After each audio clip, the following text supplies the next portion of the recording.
Olá meninos e meninas, eu sou Isabel. Nosso assunto hoje são as figuras de linguagem. Então, para a interpretação de texto é fundamental a gente perceber que em determinados textos, sobretudo nos textos literários, todo o universo é um universo simbólico, ou seja, figurado.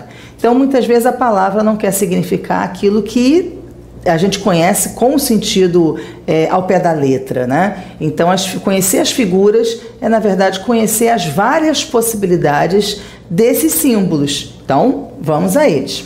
Primeira divisão que a gente vai fazer, nós temos figuras de pensamento e temos as figuras de sintaxe. Então, as figuras de linguagem é um nome assim geral que se dá para as figuras de estilo, né? Então, existem figuras que mexem com a imagem. Então, quando a gente diz assim, nossa, aquela menina é uma flor, a gente cria assim uma imagem a respeito do que seja a flor, das características da flor que a gente então puxa para a menina.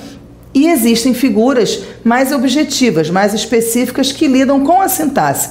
Trocam o sujeito de lugar com o objeto, não colocam verbo. E aí são as figuras de sintaxe. Então, as figuras de pensamento são essas figuras que mexem com as imagens criadas, né? E os efeitos de sentido das figuras de sintaxe são dados pela troca, pela mexida na estrutura sintática, tá? Então, vamos começar a trabalhar com as figuras de pensamento, tá bom? Então, são aquelas associações que se fazem no campo das ideias. Por isso a questão do pensamento, por isso o nome, né? As figuras de pensamento. Muitas vezes vocês vão ver nos concursos a nomenclatura figuras de linguagem de maneira geral. Então, que figura de linguagem foi empregada aqui? E aí vocês vão ter que saber se são de pensamento ou se são figuras de sintaxe, tanto faz, tá? Então, figuras de pensamento é como um braço das figuras de linguagem, a gente pode encontrar então essas duas nomenclaturas, tá? Então, no campo das ideias, que acontece a associação quando a gente usa as figuras de pensamento. A primeira figura que eu trouxe para vocês é a comparação.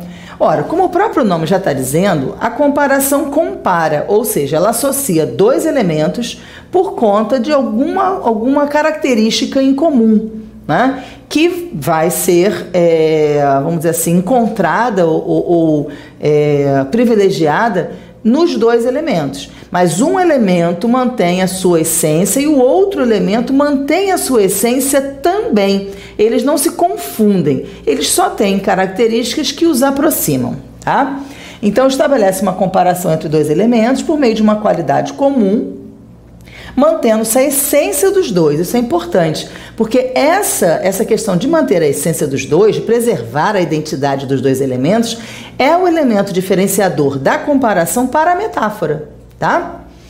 Os dois elementos aparecem no enunciado ligados por um conectivo do tipo como, né? Ou que nem, feito, dependendo da modalidade, né? Dependendo do contexto, dependendo do gênero mesmo textual, essa comparação pode ser feita no nível formal ou no nível informal. Então, se você diz assim, rente que nem pão quente, né? Então, rente que nem pão quente, esse que nem é um elemento de comparação, mas é um elemento de comparação popular. Deixou de ser a figura de linguagem comparação? Não, mas é um conectivo popular. Agora, se você fala como, rente como pão quente, aí a gente já está no nível formal de linguagem, já não está no nível popular.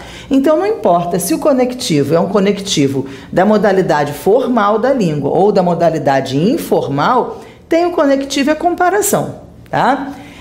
Assim como, tão quanto, tal qual. E, além disso, também essa aproximação é feita pelos verbos, tá? Então, por verbos como parecer, assemelhar-se, entre outros.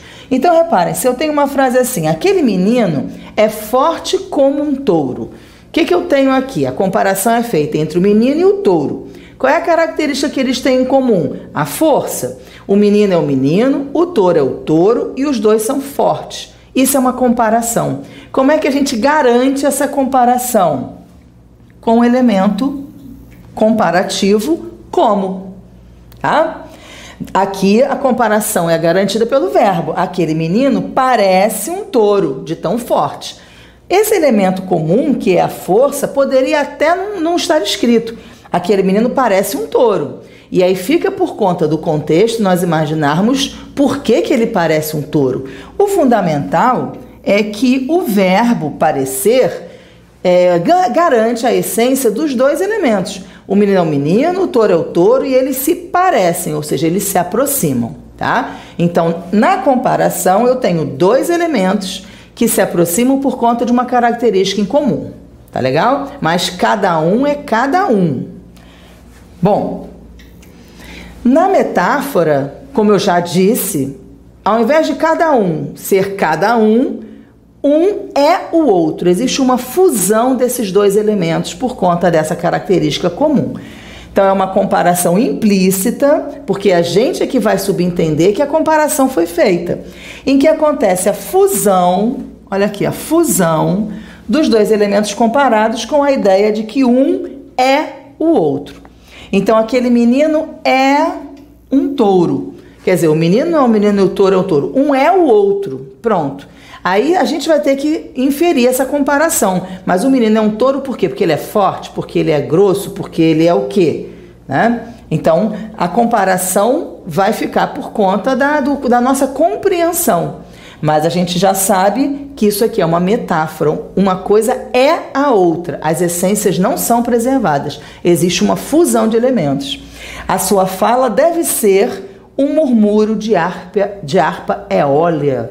Quer dizer, ou de uma maneira mais formal ou menos informal, ou popular, ou erudita, ou estilística, né? Usando aqui a metáfora do ponto de vista da literatura, né? Então, independente se popular ou literário, a metáfora funde os elementos, uma coisa é a outra. Pronto, acabou.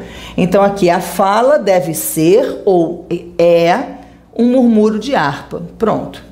Tá? Então, o verbo indica que essa fusão, uma coisa é a outra, ok? Então, metáfora e comparação, muito fácil, diferenciar uma da outra. A personificação é um tipo de metáfora também, porque você diz que uma coisa é a outra, também existe essa ideia implícita da comparação.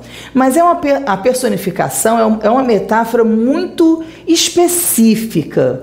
Por quê? Porque quando a gente compara elementos que não são humanos, e aí o que a gente considera elementos que não são humanos? Ora, objetos, animais, sentimentos, enfim, tudo aquilo que não é humano, a gente olha com um olhar humanizado.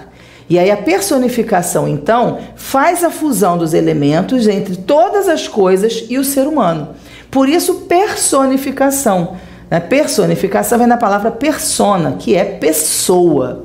Tá? Então, quando existe a comparação implícita entre qualquer outra coisa que não é humana e a pessoa, né, e o ser humano, essa metáfora específica chama personificação. Então, eu não posso chamar de metáfora. Metáfora é para qualquer elemento. A personificação só para o ser humano. Então, é bem específico. Por isso que tem outro nome, tá? Personificação. O outro nome da personificação é prosopopeia. Vocês podem ver também esse nome em concurso, tá?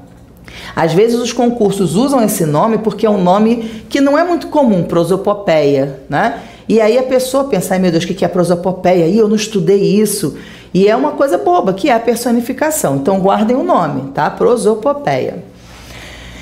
Consiste na atribuição de uma qualidade típica de seres animados, e aí seres animados são seres que têm alma, ou seja, os seres humanos, como fala, movimento, raciocínio, etc., a seres não humanos, né, ou objetos, porque a gente tem também as plantas, os animais, né? Então a definição da gramática tenta ser ampla.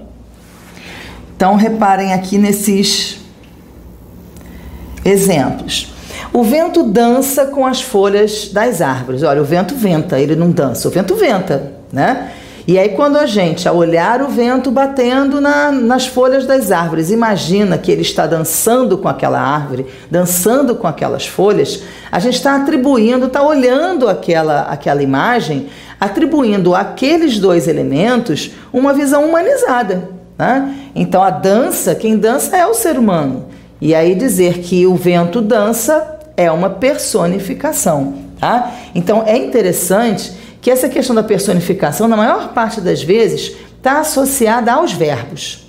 Tá? A gente pode, claro, encontrar qualidades, dizer que o livro nervoso, enfim, né? A gente até pode encontrar características ligadas aos substantivos que não são humanos, né? Humanizando esses substantivos. Mas na maior parte das vezes a personificação acontece pelos verbos mesmo. Fiquei trêmulo, muito comovido, com o livro Palerma olhando para mim. Reparem, aqui na verdade, quando ele diz que o livro Palerma está olhando para ele, é ele que é Palerma que está olhando para o livro, né? Mas essa troca, essa humanização do livro, na verdade, projetando uma característica que é do poeta, né? Também acontece. Então a gente tem ali o livro que é Palerma, né? Olhando para mim, o livro está olhando para ele, então a gente repara que o verbo não deixa dúvidas a respeito da personificação, mas também existe a qualidade dedicada ao livro, né? Tá bom? Então personificação é uma metáfora mais específica, quando se relacionam objetos ou seres que não são humanos a humanos em especial, tá? As ações humanas, ao raciocínio, etc. As fábulas, por exemplo. As fábulas são histórias curtas em que os animais falam. Ora, animal só fala porque a gente humaniza esses animais. Então, qual é a figura de base das fábulas? A personificação. Tá bom?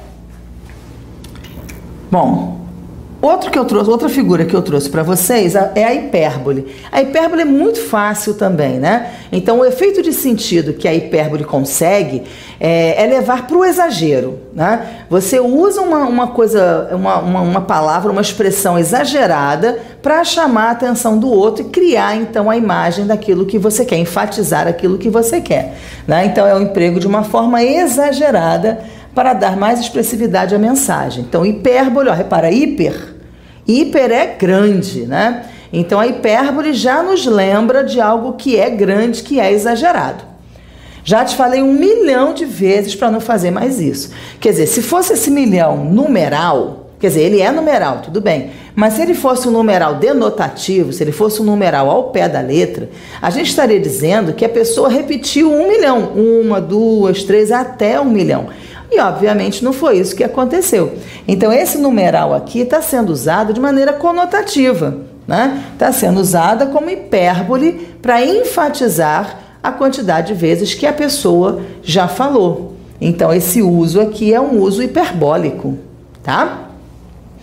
Eufemismo também é muito fácil. O eufemismo é uma suavização, tá? Então, quando você quer dizer alguma coisa para o outro, mas você acha que aquilo vai machucar o outro, vai agredir o outro, né? Ou vai criar uma impressão ruim, mas você tem que dar a notícia, você tem que dizer. Então, muitas vezes a gente cria caminhos, né, para chegar até a mensagem final, mas sem ser direto. Então, essa ideia de suavizar a mensagem é a ideia do eufemismo, tá? Então, é a suavização de uma ideia para evitar o impacto de uma mensagem cruel, negativa, ofensiva ou constrangedora, tá? Então, é para evitar esse impacto, esse constrangimento. Então, olha, você está faltando com a verdade. Quer dizer, a pessoa diz uma mentira para você. Você vai dizer, deixa de ser mentiroso, sem vergonha, safado. Aí você está faltando com a verdade. Ou seja, você tenta suavizar para manter a elegância ou para manter uma postura, às vezes é um ambiente de trabalho, né? E aí você suaviza a mensagem. Está com vontade de voar no pescoço e você diz, está faltando com a verdade, né? Então, essa ideia da suavização é a ideia do eufemismo. Existem inúmeros eufemismos, por exemplo, para lidar com a ideia da morte, né? Uma vez um autor, o Carlos Drummond de Andrade, fez uma pesquisa e escreveu uma crônica sobre isso. Ele fez uma pesquisa em que ele selecionou, né, ele escreveu 100 eufemismos em relação à morte. E aí ele faz a crônica comentando sobre esses eufemismos, né? Então ele fala desde os mais divertidos, como por exemplo, comer capim pela raiz, né? Fulano está comendo capim pela raiz, ou seja, ele morreu e aí está enterrado e aí está comendo a raiz do capim, né? Quer dizer, que coisa de quanta imaginação do povo brasileiro, né? até como ele foi viajar, né? Ele foi para o andar de cima, né? Enfim, existem inúmeras, pendurou as chuteiras, né? Bateu as botas, tem uma porção, ele listou 100 e deve ter mais, né? Então, o eufemismo tem essa ideia da suavização. Às vezes, a suavização, na tentativa de fugir da palavra morte, a pessoa acaba usando uma coisa de mau gosto, né? Ele virou presunto, né? Então, esse mau gosto já tem outro nome, ele não é chamado de eufemismo, porque eu significa bom. Esse prefixo aqui, eu, significa bom. Então, o eufemismo você mexe, mas para ficar bom, né? E aí, se você mexe e fica pior, não é eufemismo, é disfemismo, tá? Então, existe o eufemismo e o disfemismo, nessa ideia de tentar, né, fugir do impacto. Você tenta, claro, suavizar, e na maior parte das vezes é isso que acontece. Bom, o outro que eu trouxe para vocês é a paronomásia. A paronomásia, coitada, ela sofre porque ela tem um nome horroroso, né? Paronomásia, é muito feio. Mas é simples, é muito simples. Então, volta e meia, essa figura cai em concurso nem com esse nome, paronomásia. Muitas vezes diz assim, a epígrafe, né, do texto tal constitui um trocadilho, constitui um jogo de palavras. Pronto, isso aqui é a paronomásia. Então, você já sabe, constitui uma paronomásia, né? Você vai ter segurança para dizer, eu conheço esse negócio. Paronomásia, então, é a mesma coisa que trocadilho, é a mesma coisa que jogo de palavras, tá? Por exemplo, o importante, uma frase, uma epígrafe do Miacouto, num dos livros dele, e ele diz assim: o importante não é a casa onde moramos, mas onde em nós a casa mora. Quer dizer, o que ele está dizendo aqui? Não é importante o lugar onde você mora, se você mora perto da praia, perto da montanha, na cidade, num sobrado, num apartamento de luxo, não importa em que casa, onde, em que espaço você habita. Importa onde a família, que é representada aqui pela nossa casa, mora na gente. Porque se a gente tem a casa dentro de nós, os valores familiares dentro de nós, não importa onde nós moramos fisicamente, aqueles valores vão estar conosco. Então, essa ideia do trocadilho, do jogo de palavras, casa, quer dizer, casa significando lugar onde se mora, a casa física, né? E a casa significando a família. A casa significando a família, esse jogo com esses dois sentidos da palavra casa é que torna essa frase tão interessante, tão expressiva, né? Então, esse jogo de palavras aqui, como é que chama? Paronomásia. Ó, tá vendo? Nem tá tão feio assim, depois que a gente acostuma, não é nem tão feio assim, né? É importante, gente, no estudo de figuras de palavras, vocês delimitarem assim um tempo para decorar esses nomes. Porque muitas vezes vem questões de múltipla escolha. E aí, se você não sabe o que é aquilo, na frase tal encontra-se. Aí tá lá, personificação, metáfora, sinestesia, eufemismo, paronomásia. Se você não lembra o que é cada coisa, você perde uma questão fácil, tá? Então, vocês têm que delimitar um tempinho aí no estudo de vocês para decorar esses nomes, para associar. Então, lá, hipérbole, exagero, eufemismo, suavização, paronomásia, trocadilho. Vocês têm que fazer isso, tá bom? O que mais? Metonímia. A metonímia é uma das figuras mais difíceis de identificar, porque ela é muito ampla, né? A diferença básica entre metonímia e metáfora, que assim são as grandes figuras, né? Porque da metáfora a gente tem umas coisas que vão... na família da metáfora, né, a gente tem figuras específicas e a gente tem também a família da metonímia, né? Então a diferença básica entre essas duas é que quando a gente tem metáfora, a gente trabalha no nível da comparação, a comparação entre um elemento e outro. A gente tem dois elementos que podem ser comparados assim, sem que haja menor vínculo entre eles.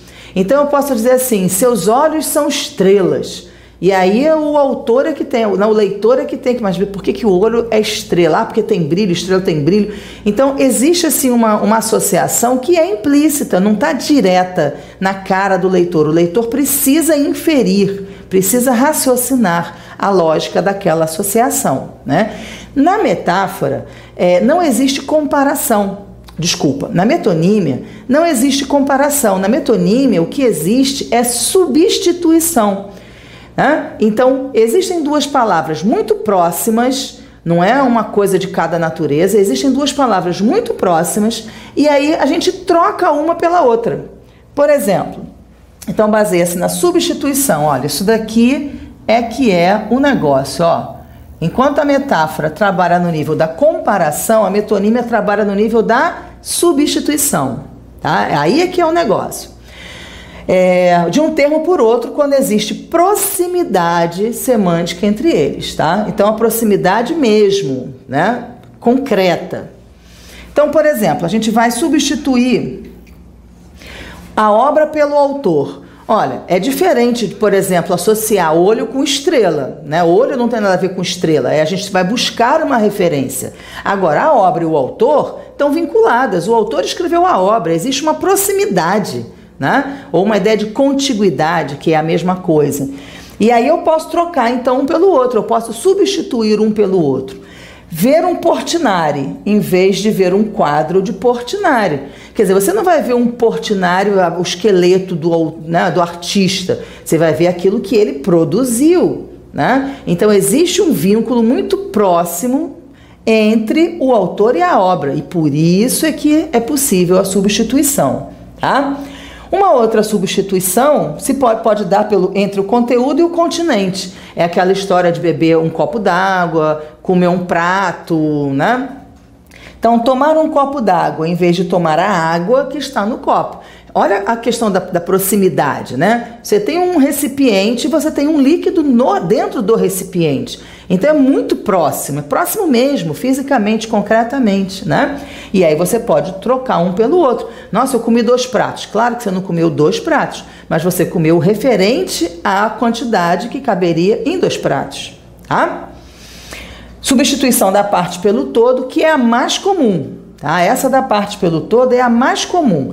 Inclusive, existem autores que dão um nome específico para essa figura aqui, de tanto que ela é usada, que é a palavra sinédoque, tá? Sinédoque.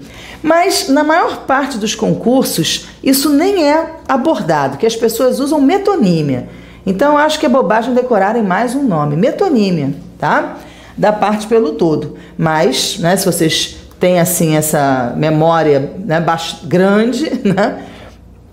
Então tem a sinédoque, que é essa metonímia da parte pelo todo. Então, ó, o bonde passa cheio de pernas. Eu coloquei aqui um trechinho do poema de 7 faces do Carlos Drummond de Andrade. E aí ele diz assim, ó, o bonde passa cheio de pernas, pernas brancas, pretas, amarelas. Quer dizer, o bonde passa cheio de pernas, no sentido denotativo, você vai imaginar o quê? Um monte de gente esquartejada e dentro do bonde aquele monte de perna esquartejado, né? Então é claro que aquela perna está simbolizando a pessoa. Existe uma relação de proximidade entre uma parte do corpo e o corpo inteiro, óbvio. E aí, o bonde passa cheio de pernas significa o bonde passa cheio de pessoas, né? E quando ele diz que as pernas são brancas, pretas e amarelas, ora, branco, preto e amarelo, isso nos lembra o quê? As etnias, os brancos, os negros, os orientais, né? Então, o bonde passa cheio de pessoas de todas as etnias, tá? Então, e essa ideia é uma ideia de metonímia, da parte pelo todo, né? A cor para significar a etnia e a perna para significar a pessoa inteira, tá? Então, parte pelo todo. Coloquei aqui também para vocês a substituição da causa pelo efeito. E tem várias outras metonímias, tá? Várias outras. Sempre que vocês tiverem a ideia de uma coisa estar sendo usada no lugar de outra palavra que tenha com ela essa relação de proximidade. Vivo do suor do meu rosto, em vez de vivo do meu trabalho. Quer dizer, você não vive do suor, você vai, né, colhe o suor e vende o suor. Você não vive do suor, mas o suor está associado ao trabalho, né? está associada ao esforço. E aí você vive do fruto, né, que você consegue a partir do esforço do seu trabalho. Então vive do suor. Suor seria o efeito que o trabalho, que é a causa, vai gerar. Então trabalhar gera suor. Então você vive do suor do seu rosto, não, você vive do trabalho, né? Então também é uma ideia de metonímia. A palavra suor e a palavra trabalho estão associadas de maneira muito próxima, tá? Eu lembrei agora também de comentar, naquela metonímia que a gente falou da parte pelo todo, é muito comum a gente usar também de duas maneiras nas redações. Quando, por exemplo, a gente não quer repetir uma palavra, a gente está se referindo a uma personalidade, enfim, o Gilberto Freire, né? E aí o Gilberto Freire defende tal opinião acerca do racismo, né? E aí você não quer repetir Gilberto Freire outra vez. Aí você pega a profissão dele, o sociólogo, né? O diplomata, o estudioso, o teórico. Então o fato de a gente substituir a pessoa Gilberto Freire é um nome, então identifica a pessoa inteira. E a gente substituir a pessoa inteira pela profissão, isso é uma metonímia também. Então, quando vocês... Machado de Assis, o escritor. Então, escritor está substituindo a palavra Machado de Assis. Isso é uma espécie de metonímia, tá? Uma outra espécie de metonímia é a questão também quando a gente fala das instituições. O governo vai aumentar a luz, né? Quer dizer, não é o governo não é uma pessoa. Então, o governo está representando os governantes, né? Os responsáveis por governar. Então também, mesma coisa de falar, a igreja vai fazer, não é a igreja, o templo, é quem comanda a igreja, tá bom? Isso tudo é metonímia, parte pelo todo. Antítese. A antítese se caracteriza pela associação de palavras ou ideias em oposição, tá? Então, vocês vão pensar assim, caramba, eu nunca soube qual é a diferença entre antítese e paradoxo, tudo é a mesma coisa. Então, fácil, a antítese é mais ampla do que o paradoxo, tá? Porque a antítese associa palavras ou ideias que estão em oposição. Então, se eu digo assim, o bem e o mal vivem dentro de nós, não existe uma ideia de contradição, que é o que vai delimitar o paradoxo. Tá? Existe uma oposição entre a palavra bem e a palavra mal, mas não existe contradição em dizer que elas vivem dentro de nós, que os sentimentos vivem dentro de nós. Nós temos sentimentos do bem, nós temos sentimentos do mal, de maneira, né, assim, geral. Então não existe a ideia de contradição, mas existe uma oposição entre a palavra bem e a palavra mal, e isso caracteriza a antítese. Tenho certeza de que tenho muitas dúvidas. Quer dizer, existe uma contradição nessa afirmação? Não. Você não pode ter certeza que você não sabe nada? Pode. Você não pode ter certeza que tem muita dúvida? Pode. Então não existe contradição nessa afirmação. Mas existe uma oposição entre a palavra certeza e a palavra dúvidas. Então, se na minha frase, ou se na frase que a gente tiver que interpretar, nós tivermos duas palavras em oposição, a gente tem antítese. Tá legal? Então, a antítese relaciona palavras em oposição, tá? O paradoxo, para fazer a contradição, tem que partir da oposição, claro. Só que é uma oposição que chega a uma contradição. Então, o que vai diferenciar aqui a antítese do paradoxo é a ideia da contradição, tá? Então, na antítese, oposição. No paradoxo, contradição. Tá bom? Então, olha, porque cada qual exerce uma ação própria, a vida social individualiza-se. E aí eu coloquei um trechinho do Milton Santos, que é um geógrafo formidável, né? Serve de base na área de geografia, que é a área dele, serve de base para inúmeros concursos, né? Ele é realmente um marco na geografia do Brasil. E uma das frases que eu catei lá dele é essa daqui. Cada qual exerce uma ação própria, por causa disso, a vida social individualiza-se. E aí, a gente primeiro tem a oposição, o social e o individual. Mas a gente tem também uma contradição, porque se o social é coletivo, como é que eu posso individualizar o coletivo, né? E se o individual, é um, como é que esse indivíduo pode estar na coletividade? Então, essa aparente contradição não é efetivamente aquilo que acontece com a gente, né? Essa dialética, esse equilíbrio da oposição é paradoxal.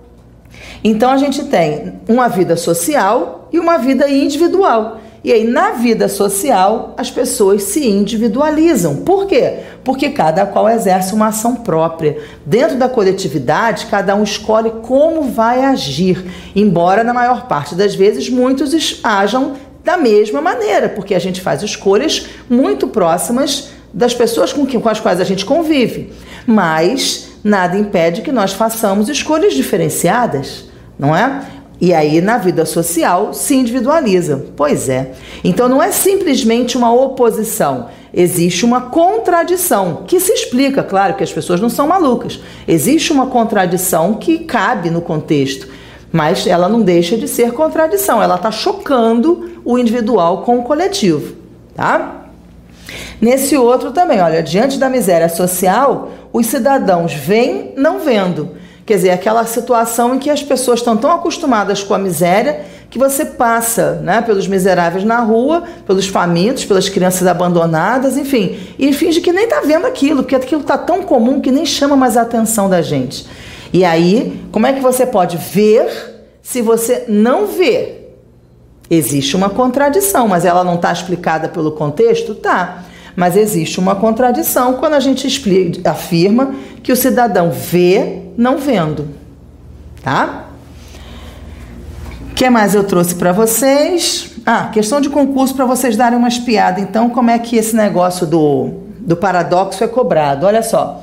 Reconhece-se como em si mesma paradoxal a seguinte expressão. Então, quer dizer, se o texto está dizendo para vocês que vocês têm que procurar uma estrutura paradoxal, vocês têm que procurar uma estrutura em contradição, tá? Então vamos ver, retumbante timidez, todo mundo é tímido, maciez estudada, tem horror a ser notado, faz questão de chamar a atenção. Qual é o item que a gente tem esse paradoxo? Quer dizer, a gente tem duas coisas que aparentemente não estariam associadas, porque são contrárias, mas no contexto se explica. A letra A, se é timidez, a pessoa pretende não chamar a atenção. Se é algo retumbante, algo estrondoso, algo que faz muito barulho, como é que pode estar associado à timidez? Mas no contexto lá da história que estava sendo contada, a timidez era tão flagrante, a pessoa era tão tímida, que chamava a atenção de todo mundo. Quer dizer, ela não querendo chamar a atenção, chamava a atenção de todo mundo. Então, por isso o autor cria a retumbante timidez dela. E aí faz o paradoxo, tá? Então, na letra A, nós temos a resposta do paradoxo, tá bom? Outra figura que eu trouxe para vocês é a gradação. A gradação é uma figura muito simples, porque o próprio nome já diz o que ela é, né? Ou seja, existe uma associação de verbos ou de palavras ou de adjetivos, né? Que segue uma ordem, que segue uma gradação. Ou do maior para o menor ou do menor para o maior, mas segue uma gradação. Então, por exemplo, sequência de ideias, né? Então, ordem crescente ou decrescente. E aí eu peguei um trechinho, a última estrofe, se eu não me engano, desse poema A Maria dos Povos, de Gregório de Matos. E que ele vai dizer para a moça, é uma moça que tem 15 anos, ele já tem 50, mas está casando com ela, isso lá, né, no século 17. E aí ele está dizendo para ela, curta a sua vida, aproveite a sua beleza, porque o tempo, minha filha, vai acabar com tudo, né? E aí ele fecha o poema dizendo o seguinte: não aguardes que a madura idade, quer dizer que, e reparem que a madura idade naquela época era 20 anos, 20 e poucos anos, né?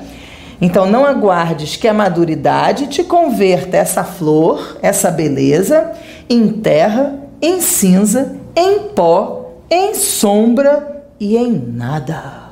Olha que coisa fúnebre, né? É claro que a gente encontra aqui também a metáfora, porque ele está comparando a flor, a beleza dela é uma flor, né? Então não aguardes que a maduridade converta essa flor em terra, em cinza, em pó, em nada. Mas ele diz que essa flor é a beleza. Então aqui a gente encontra a metáfora. Mas quando ele faz essa associação da flor se transformar em terra, e aí da terra até o nada, da terra em cinza, em pó, em sombra, em nada, a gente tem a gradação. Tá legal? Bom, pra gente terminar, a sinestesia, que é uma figura assim muito usada, muito mesmo, e até mesmo assim, nós fazemos isso o tempo inteiro, né? Quando a gente apreende uma coisa, quando a gente ora, está no mundo e não apreende as coisas do mundo usando um dos sentidos só, né? Nós temos 5, e quando a gente está num lugar, a gente está escutando, a gente está cheirando, a gente está vendo, a gente está tocando, né? Então, muitas vezes, essa junção dos sentidos acontece e a gente transforma isso em frase sem nem perceber. Tá? Isso chama, usado de maneira poética, chama sinestesia. Tá? É a associação desses sentidos, desses 5 sentidos, dessas sensações, vamos dizer assim. Quando a gente diz, por exemplo, aqui, olha, um cheiro de café quente, já aconteceu? Nossa, tá um cheiro de café quente. Aí você diz assim, cheiro de quente. Como é que é o cheiro do quente, né? Quente é uma sensação que evoca o tato, né? E o cheiro evoca, claro, o olfato. Mas qual é a associação que a gente faz? Quando o café está quentinho, ele cheira, né? E aí a pessoa, tá um cheirinho do café quente, né? Então essa mistura que a gente faz o tempo inteiro chama sinestesia, tem nome, tá? E chama sinestesia. Aí eu peguei um trechinho da Cecília Meirelles, que ela diz assim, olha, através de grossas portas, é um trechinho do Romanceiro da Inconfidência que já caiu em concurso. E aí, através de grossas portas, sentem-se luzes acesas. Ora, quando a gente fala sentir, a gente associa a tato, sente frio, sente calor, né? Muitas vezes a gente não liga o sentir, pode até ligar o gosto, né, o paladar, mas a gente não liga o sentir a visão.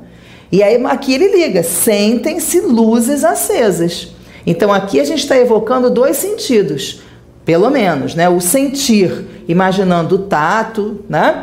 E o luzes acesas, imaginando a visão, tá? Então, sinestesia. E para a gente terminar a ironia, para a gente terminar essa parte das figuras de pensamento, né?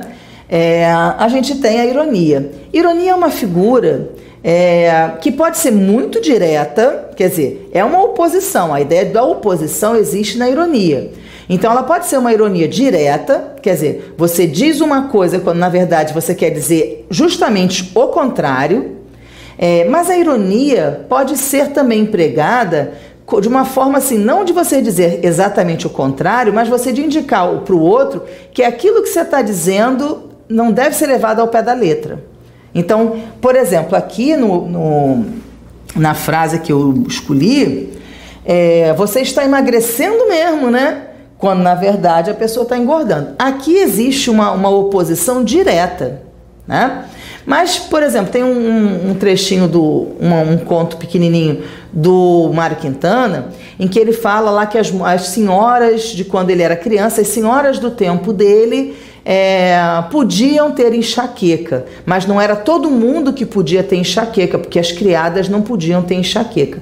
Então, é claro que ele está sendo irônico, não é que ele não está dizendo que todo mundo pode ter enxaqueca e aí o contrário é que é o ninguém, não é exatamente o contrário, mas ele quer dizer que nem todo mundo podia se dar ao luxo, né, de ter enxaqueca e, portanto, não fazer os trabalhos domésticos, né? As criadas podiam ter enxaqueca e qualquer outra doença e continuavam sendo cobradas nas suas tarefas diárias, né? Então não precisa ser uma ironia, uma oposição direta, mas indicar um sentido diferente. E eu tentei dizer isso aqui, olha, ocorre quando se diz o contrário do que se quer dar a entender, que é essa questão da oposição direta, ou quando se produz um efeito de sentido diverso do que foi empregado na formulação denotativa, tá? Bom, então a parte de figuras de linguagem como figuras de pensamento tem aqui uma amostra, né? Uma amostragem das figuras que são as mais recorrentes nos concursos. Agora, se vocês quiserem procurar outras figuras, vocês vão encontrar uma porção, porque nos manuais de literatura elas passam de 30, tá? Então eu coloquei aqui para vocês apenas aquelas que eu acho que são as essenciais, que são as mais cobradas nos concursos. Mas se alguma coisa ficou de fora aí, vocês então vão procurar, né, outras figuras. Mas se vocês souberem essas daqui, nossa, vocês já matam, acho que quase 100% do que aparece nos concursos. Tá legal? Então, até a próxima parte de figuras. Tchau, tchau!